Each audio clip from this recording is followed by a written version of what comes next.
तो अभी हॉस्टल से बाहर आ गया हूँ मैं, और हॉस्टल बुकिंग में थोड़ा सा लफड़ा हो गया था और उसके बाद फिर से बुकिंग करनी पड़ी। बाकी चलो खैर उसको बाद में बताऊँगा जब हॉस्टल टूर दे दूँगा। पहले तो कुछ खाना है, सुबह से कल रात को खा के चला था, उसके बाद से अभी कुछ खाया नहीं है और दोपहर के समय 2 बज रहे हैं।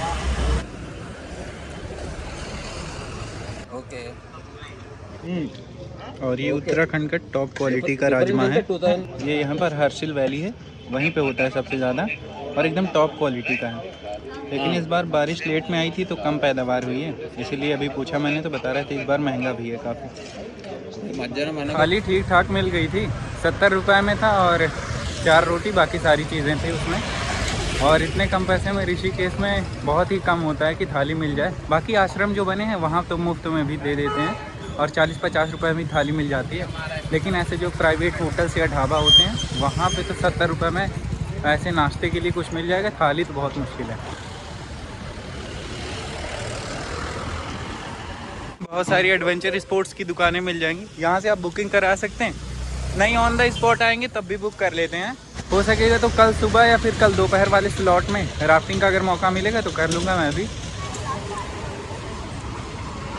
एडवेंचर कैपिटल ऑफ इंडिया या योगा कैपिटल ऑफ इंडिया दोनों बोलते हैं इसको। और इस बार जो मेरा प्लान है ना वो बद्रीनाथ केदारनाथ तो था, लेकिन उसके तो कपाट ही बंद हो जाते हैं नवंबर में, तो सारे बंद ही हो गए हैं इस वक्त, तो जाने का कोई मतलब है नहीं। और उत्तराखंड 2 डिवीज़न्स में डिवाइड है, गढ़वाल और कुमाऊँ। इस बार मेरा जाने का मन है कुमाऊँ वाले रीजन में, और गढ़वाल वाला तो यही है अपना केदारनाथ, बद्रीनाथ और रुद्रप्रयाग, ये सारे गढ़वाल में ही आते हैं, ऋषिकेश, हरिद्वार। और कुमाऊँ वाले में अपना नैनीताल, अल्मोड़ा और मुंशियारी, ये सारी जगह आती है। तो 13 ज़िले हैं उत्तराखंड में टोटल, जिनमें से 7 आता है गढ़वाल में और 6 आते हैं कुमाऊँ में। तो कोशिश करूँगा कि मैं कुमाऊँ वाला पूरा कवर करूँ इस बार। 10 से 15 दिन की ट्रिप सोची है मैंने। दिसंबर में भी थोड़ी थोड़ी हरियाली है पहाड़ों पे, मुझे तो लग रहा था टकले हो गए होंगे, क्योंकि रास्ते में कुछ पहाड़ दिखे थे जिनमें कोई भी वेजिटेशन नहीं था, सारे जो पौधे थे वो एकदम सूख गए थे। लेकिन यहाँ पे थोड़ा हरियाली है, पौधे हरे दिखाई पड़ रहे हैं अभी भी। हाँ, जो ऋषिकेश का मौसम है ये एकदम समझ से परे है। यहाँ हाफ टी शर्ट पहनो तो भी ठंड नहीं लगती, और अगर फुल जैकेट पहन लो तो गर्मी भी नहीं लगती। तो कुछ इस तरह का है, और ठंड तो बिल्कुल नहीं है, बल्कि उधर यूपी में ज़्यादा पड़ रही थी अभी, इस वक्त यहाँ पे बहुत कम है। शाम को देखते हैं, शाम को शायद टेम्परेचर डाउन हो जाएगा। ये वाला बोर्ड कुछ जाना पहचाना सा लग रहा है, पिछली बार जब मैं आया था नीम बीच के लिए तो ये दिखा था। अभी भी वहीं जा रहा हूँ, और वहाँ से लौटते हैं तो फिर शाम को गंगा आरती भी आज जाऊँगा देखने। पिछली बार तो नहीं गया था, इस बार जाने का प्लान है। जय हिंद सर। नीम बीच इधर से ही जाना है? Thank you. पता था लेकिन थोड़ा सा कंफ्यूजन था, इसीलिए पूछ लिया। वैसे ढलान वाले रास्ते पे थोड़ा ग्रिप वाले जूते रहते हैं तो सही रहता है, और इस बार मैं ये पहन के आया हूँ, ग्रिप वाले ही हैं, ये देखिए। और स्नो में भी काम कर जाएगा अगर कोई स्नो ट्रेक करूँगा तो इस बारी। और ये घर में पड़ा था मेरे 4 साल पहले से ही, भैया लाए थे खरीद के नेपाल से, कोई यूज़ ही नहीं हुआ, डिब्बे में पैक था। अब की बार आने लगा मैं तो याद आया कि पड़ा तो है घर में, यूज़ कर लेता हूँ। इसको लेने से पहले डीकैथलॉन से मैंने ऑर्डर किया था, लेकिन डीकैथलॉन वाला सही टाइम पे मैंने ऑर्डर नहीं किया था। यहाँ जब आना था उसके 2 दिन पहले ऑर्डर किया तो डिलीवरी होने में 3-4 दिन बाद आता वो, और 16 तारीख दिखा रहा था डिलीवरी होने में, और मुझे यहाँ आना था 11 तारीख को ही, तो फिर कोई फ़ायदा था नहीं। फिर ऑर्डर मैंने बाद में कैंसिल ही कर दिया, यही जो घर में रखा था यही पहन के आ गया हूँ। बाकी स्पोर्ट्स शूज़ तो स्नो में काम बिल्कुल नहीं करेगा, बहुत फिसलता है। तो ये थोड़ा है, इसमें ग्रिप अच्छी बनती है। ये राफ्टिंग जो होती है, राफ्टिंग का ये एंडिंग पॉइंट भी है, यहाँ से जहाँ से भी कराते हैं, शिवपुरी या ब्रह्मपुरी, वहाँ से आके नीम बीच पे ख़त्म होती है राफ्टिंग। 16 किलोमीटर वाली जो पिछली बार मैंने की थी, ये फिनिशिंग पॉइंट है यहाँ पे। ऋषिकेश में 2 दिन का स्टे है मेरा, एक तो आज वाली रात और दूसरा कल वाली रात। परसों मेरी ट्रेन है यहाँ हरिद्वार से लेके काठगोदाम की, और काठगोदाम एंट्री पॉइंट है कुमाऊँ डिवीज़न का। जैसे हरिद्वार या ऋषिकेश एंट्री पॉइंट है गढ़वाल डिवीज़न का, उसी तरह काठगोदाम जो है वो एंट्री पॉइंट है कुमाऊँ डिवीज़न का। तो 2 दिन बाद मैं एंटर कर जाऊँगा कुमाऊँ में, और इस बारी कुमाऊँ का ही प्लान था। यहाँ तो इसलिए आया मैं इस वाले रीजन में क्योंकि डायरेक्ट ट्रेन मुझे मिली नहीं थी, तो यहाँ आया हूँ, यहाँ से फिर वापस जाऊँगा कुमाऊँ वाले डिवीज़न में। तो कुछ इस तरह का प्लान है मेरा। और बाकी अभी मैंने पूछा था, मेरे हॉस्टल में आए हैं तमिलनाडु के 2 लोग थे, तो उन भाइयों से मैंने पूछा तो वो अभी केदार कंठा का ट्रैक करके आए। वहाँ भी ज़्यादा स्नो है नहीं, बता रहे थे बेस कैंप के बाद ही ऊपर स्नो पड़ी है।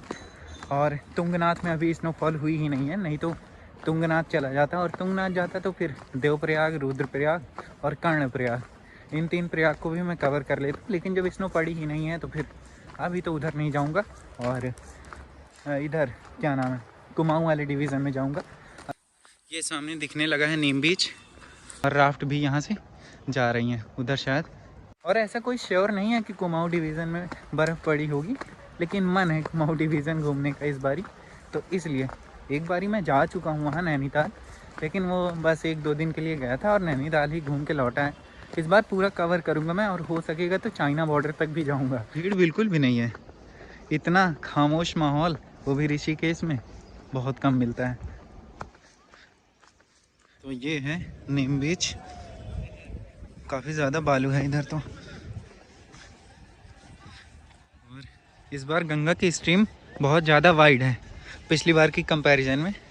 एक रीज़न इसका ये है कि इस बार मानसून लेट में आया था काफ़ी, तो इस वजह से अभी जैसे जैसे मानसून पहले आ जाता है तो ये जो स्ट्रीम इधर है ये पीछे हट जाती है उस तरफ। इस बार देखो काफ़ी आगे तक है। और यहाँ दिखाता हूँ मैं, वो जो सामने दिख रहा है वो वाला पोर्शन, ये जो रॉक है, इस रॉक पे मैं चढ़ा था पिछली बार, और ये बहुत किनारे था पानी से। अभी देखो पूरी रॉक डूबी हुई है, तो वाटर लेवल बहुत ज़्यादा राइज़ हुआ है इस बारी। यहाँ देखो सब राफ्टिंग कर रहे हैं।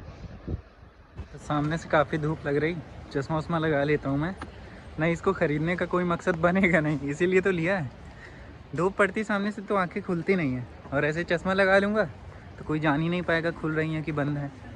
यहाँ देखो बोतल वोतल पड़ी हैं। थम्स अप है कि मुझे काला चश्मा लगाने के बाद दिख रहा है। देखो देख, सही में थम्स अप है भाई। लगा है ना डेंजर जोन, पिछली बार काफ़ी पीछे लग रहा था। काफ़ी पीछे इसलिए लग रहा था, ये यहीं था, ये रिवर जो है वो पीछे थी, इस बार इधर आ गई। और अब की बार बहुत सारे हादसे भी हुए हैं यहाँ पे। कई लोग अभी अक्टूबर में जो न्यूज़ आई थी उसमें 3-4 लोग बह गए थे। ऐसे ही किनारे चलते गए, मैं भी थोड़ा ऊपर आ जाता हूँ। उनको लगा पानी कम है और दलदल था, धंस गए, चले गए। फिर व्यू तो तगड़ा है।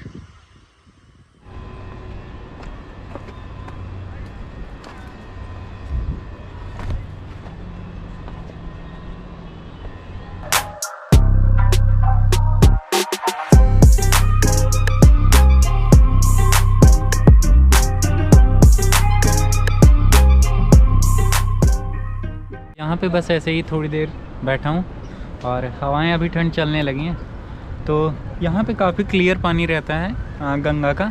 और जो ऋषिकेश है, ऋषिकेश ही ऐसी जगह है जहाँ से गंगा नदी पहाड़ों से उतर के मैदानों में आती है। इसके पहले जो पीछे आप जाएंगे, जहाँ से निकलती है गौमुख से या गंगोत्री से, वहाँ से जो भी रास्ता फॉलो करती है ये पूरा पहाड़ों में ही बहती रहती है। और ऋषिकेश ही पहली जगह है जहाँ से ये पहाड़ों से एंट्री करके आती है मैदानी भागों में।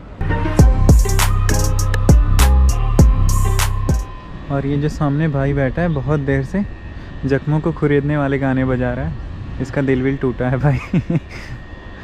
निकल चलो यहाँ से, नहीं भी दौड़ाएगा अभी। जल देखता हूँ कितना ठंडा है, थोड़ा सा ले भी लेता हूँ।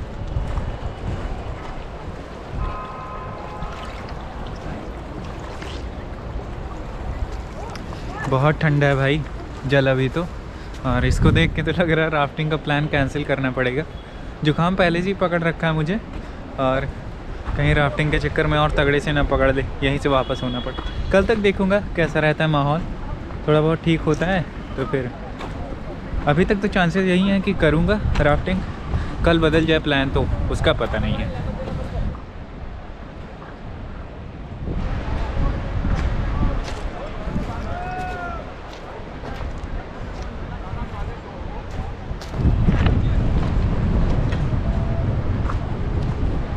उधर सामने देखो वो भाई सोलो ही चला जा रहा है अकेले। कयाकिंग करने का अपना अलग मज़ा है, लेकिन आना भी चाहिए, नहीं तो लेकर घुस जाओ उसी में। बाकी इधर मैगी के स्टॉल्स भी बहुत सारे लगे हैं, लेकिन अभी मैं खाना खा के आया हूँ तो स्टोर करने की क्षमता बिल्कुल भी नहीं है। माहौल देख के तो लग रहा है ठंड पड़ेगी। अभी देखो यहाँ बोन फायर शुरू हो गई है 2 घंटे के बाद ही। 2 घंटे पहले अभी एकदम गर्मी सी लग रही थी, हाफ टी शर्ट में भी लोग घूम रहे थे और 2 घंटे बाद बोन फायर हो रही है। यहाँ बंद कर लेता हूँ, नहीं कैमरा छुड़ा के ये खुद अपनी व्लॉगिंग करेंगे। और बच्चे लोग कैसे हो?